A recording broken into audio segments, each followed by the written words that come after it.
என் அன்பு உள்ளங்களுக்கு வணக்கம். எல்லாரும் எப்படி இருக்கிறீங்க? நல்லா இருக்கீங்களா?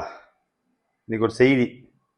என்ன செய்தி அப்படின்னா, சில நாட்களுக்கு முன்பு சின்ன சேலம் பகுதியில் விசுவாச வார்த்தை என்ற ஒரு ஜெப வீட்டில் மதிப்புக்குரிய ரெவரண்ட் பீட்டர் பால் அவருடைய சபையில் ஒரு கூட்டம் நடைபெற்றது.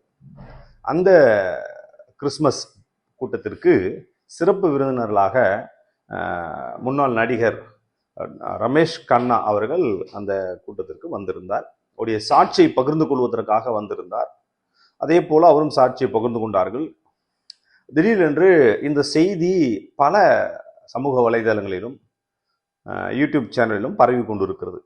இதில் அவர் என்ன கருத்து என்றால், ஒரு சில மீடியாக்கள் என்ன சொல்லியிருக்கிறார், விஜய் கட்சி ஆரம்பித்திருக்கிறார் என்று கேட்டதற்கு, அஜித் கட்சி ஆரம்பிக்கட்டும், அதை குறித்து நான் தகவல் சொல்கிறேன் என்று ஒரு விளையாட்டாக ஒரு காரியத்தை பதிவு செய்திருந்தார்.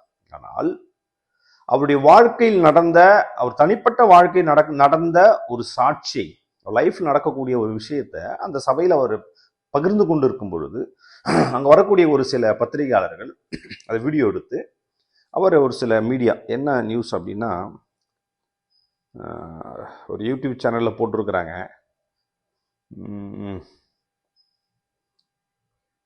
டிஎன் நியூஸ் 24 டிஜிட்டல் அப்படின்னு சொல்லக்கூடிய ஒரு யூடியூப் சேனல். அந்த சேனலில் என்ன போட்டிருக்காங்கன்னா, ரமேஷ் கண்ணா அவர் இந்து தெய்வங்களை குறித்து அவதூறாக பேசியிருக்கிறார் என்ற ஒரு செய்தி அவர்கள் பதிவிட்டிருக்கிறார்கள். அவருடைய வாழ்க்கையில் நடந்த சம்பவத்தை அவர் சாட்சியாக வெளிப்படுத்துவது அவருடைய தனிப்பட்ட உரிமை. அந்த உரிமையை கூட இவர்கள் சொல்லக்கூடாது என்று சொல்லி சமூக வலைதளங்களில் தவறுதலாக, சட்டத்திற்கு விரோதமாக இவர்கள் அந்த செய்தியை பதிவிட்டிருக்கிறார்கள். அப்படி இவர்கள் செய்வது என்று சொன்னால், இந்த தமிழ்நாட்டில் மட்டுமல்ல, இந்தியாவில் ஒட்டுமொத்த சிறுபான்மை மக்களையும் ஒடுக்குகிற இந்த ஒன்றிய அரசு, RSS, பிஜேபி, சங் பரிவார் கூட்டங்கள், இந்த இந்து மக்கள் கட்சி, இந்து முன்னணி கூட்டங்கள், இப்படிப்பட்ட கூட்டங்கள் தமிழ்நாடு முழுவதும் அல்ல, இந்தியா முழுவதும் கிறிஸ்தவர்களை ஒடுக்குகிறார்கள், சிறுபான்மை மக்களை ஒடுக்குகிறார்கள், இஸ்லாமியர்களை ஒடுக்குகிறார்கள், அடிக்கிறார்கள், கொலை செய்கிறார்கள். இப்படிப்பட்ட அராஜகம் நடந்து கொண்டிருக்கிறது. இந்த மீடியாக்களுக்கு தைரியம் இருக்கிறதா இதை எடுத்து போடுவதற்கு? இப்போது சமீபமாக புதுக்கோட்டை பகுதியில் ஒரு போதகரை வெட்டிட்டாங்க. இதை எந்த நியூஸ்லாச்சும் வந்ததா? வரல. அவங்களை கைது பண்ணாங்களா? ஒருத்தரை மட்டும் கைது பண்ணி மற்றவங்க விட்டுட்டாங்க. இப்போ இது போன்று திருப்பூர் மாவட்டம், கோயம்புத்தூர், ஈரோடு, இப்படிப்பட்ட பல இடங்களில் சிறுபான்மை மக்களாகிய கிறிஸ்தவர்கள் ஒடுக்கப்படுகிறார்கள், அடிக்கப்படுகிறார்கள். தன் சொந்த நிலத்தில் கூட ஜெப வீடு நடத்தக்கூடாது என்று மிரட்டுகிறார்கள் இந்துத்துவ அமைப்பினர்கள். இதை இந்த டிஎன் நியூஸ் எடுத்து போடுவதற்கு தைரியம் இருக்கா? தைரியம் இல்லாதவர்கள் எல்லாம் இன்னைக்கு வந்து நியூஸா வெளியிட்டு இருக்கிறாங்க. இன்னைக்கு அவர் பேசின கருத்து, அவருடைய சொந்த கருத்து, ஒரு வாழ்க்கை நடந்த சம்பவங்களை சொல்லி இருக்கிறார், தனிப்பட்ட லைஃப்.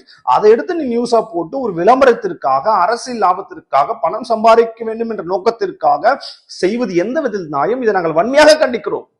உடனடியாக அவர்கள் மீது நாங்கள் வழக்கு தொடரலாம் இருக்கிறோம், அவர் மீது புகார் கொடுக்க போகிறோம். ஏனென்றால் இது அவர்களுடைய தனிப்பட்ட கருத்து. இதை நீங்கள் கேட்பதற்கு உங்களுக்கு என்ன ரைட்ஸ் இருக்கு? என்ன அதிகாரம் இருக்கிறது? எந்த அதிகாரமும் கிடையாதுல்ல.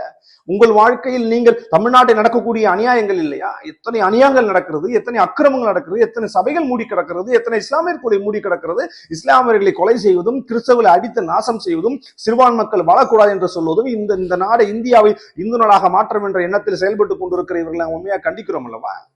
அதனால் இந்த நியூஸ் சேனலை நாங்கள் வன்மையாக கண்டிக்கிறோம். இது வன்மையாக கண்டிக்கத்தக்கது. இந்த கிறிஸ்தவ முன்னணி இயக்கமும் வழக்கறிஞரும் ஒட்டுமொத்த கிறிஸ்தவர்கள் சார்பாக நாங்கள் வன்மையாக கண்டனம் தெரிவிக்கிறோம். உடனடியாக அந்த பதிவை நீக்க வேண்டும். இல்லை என்றால் நாங்கள் முறையாக நாங்கள் புகார் கொடுத்து இதுக்கான வழிமுறைகள் நாங்கள் செய்வோம். அவர் சொன்னது அவருடைய சொந்த கருத்து. அந்த கருத்தை சொல்வதற்கு அவருக்கு சட்டத்தில் இடம் இருக்கிறது. நீங்கள் கேள்வி கேட்க உங்களுக்கு எந்த அதிகாரம் கிடையாது. நன்றி.